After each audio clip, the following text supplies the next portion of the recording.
Venom, Let There Be Carnage. This is my spoiler review. There's a review up on my blog, soundedbettermyhead.com. There shouldn't be really any spoilers in there. Just very basics of the plot, which you get from like the trailers. I ended up giving this movie a 2 out of 5. I started to give it a 2.5, but then I kind of thought about it and I downgraded it. It's okay. Thing is, the plot's pretty simple. At some point, serial killer Cletus Cassidy gets his own symbiote, and then he breaks out of prison, and then Venom has to stop him.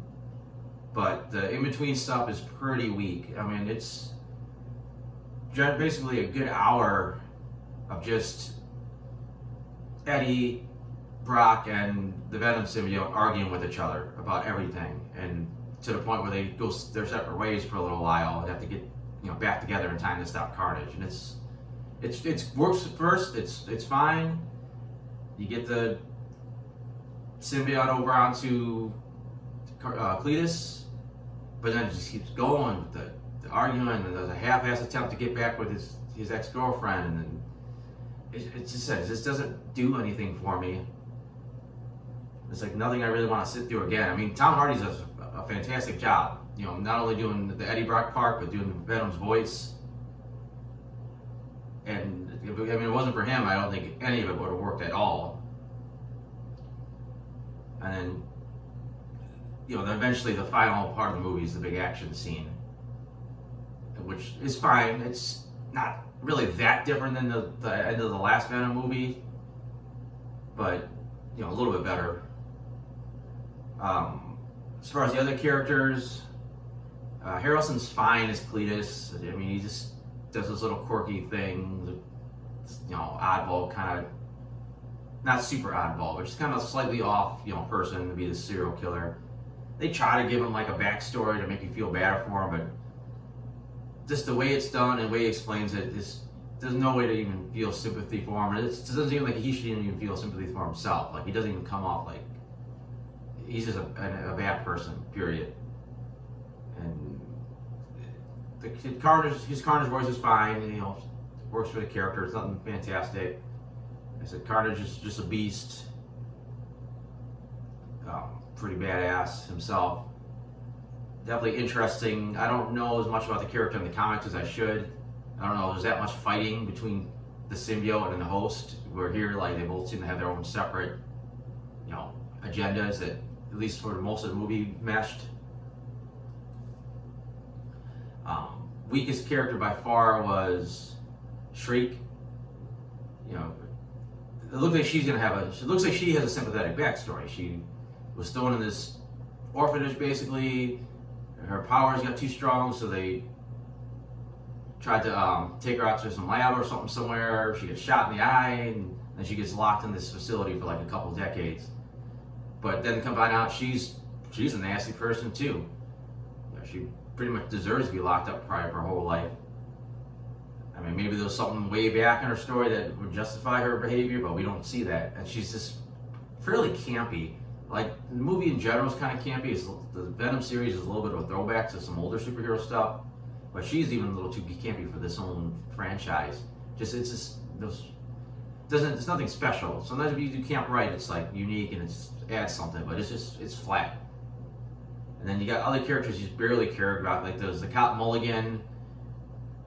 He's trying to help, so it's like, okay, we don't necessarily want to see him die, but you really don't care if he does or not.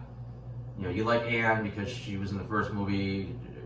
You really don't care that much about her fiance. In fact, you kind of hope he does die, because then it sets up an opportunity for Eddie and her to get back together.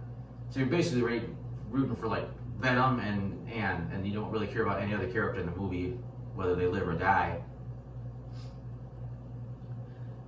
The effects overall are decent. I mean, there was a lot of effects. Obviously, every time you see Venom, every time you see Carnage, it's special effects. It's pretty obvious sometimes it's special effects. Other times it blends a little bit better. I liked a lot of the textures they did. Like, you see the close-up on Carnage's face, and it just looks like kind of fleshy, but not. It's like gooey in a way, and there's these tendrils, and they got these little bits and pieces on them that really add to, like, the design work is really well done, I should say. And this, like, other odds and ends bother me. Like, Eddie Brock's supposed to be this decent reporter, but he can't seem to do anything like right as far as reporting. Like, he's gathering facts, like anything a reporter should be good at. To be good as a reporter, he seems like he's bad at.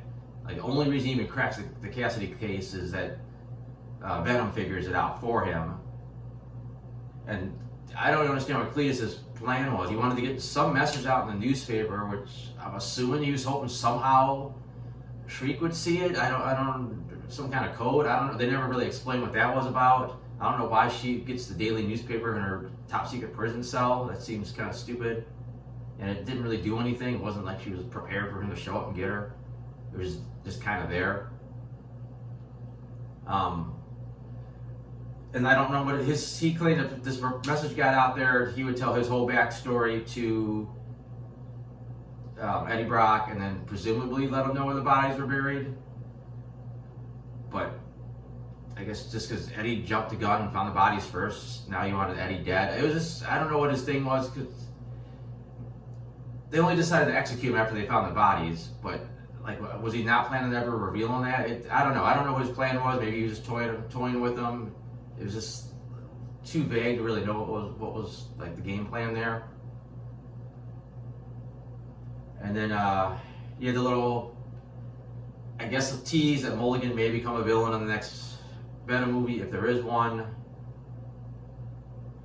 I know in the books he becomes Toxin, which is another symbiote, which it starts getting old. Every time it's just, he's fighting a symbiote in the first movie, he's fighting a symbiote in this movie, he could potentially fight a symbiote in the third movie. You gotta mix it up. It can't be the same thing every time, if that's the route they go. And of course, the big bombshell was the mid-credit scene where Venom is somehow shunted to apparently the Marvel Cinematic Universe. So now Tom Hardy's Venom seems to have an opportunity to meet Tom Holland's Spider-Man and possibly some other Marvel characters. That's just like what it looks like. I mean, obviously they could not go that route. Could be a good tease that never pays off, but I think it probably will. My audience in the theater I saw it with was very happy about this. They broke into applause pretty much through that entire sequence once they saw the TV with Jameson and Spider-Man on there. But like I said, other than that, the movie was okay. It was watchable. At least it's only an hour and a half, but I think just the Eddie and the Venom stuff just got a little old. They needed, then the whole scene with Venom going to the rave was just kind of there. They didn't really add anything to the movie.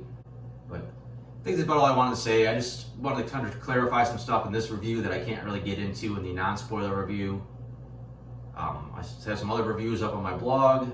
I have my comic strips on there. That's at soundofvetermyhead.com. And thanks for watching.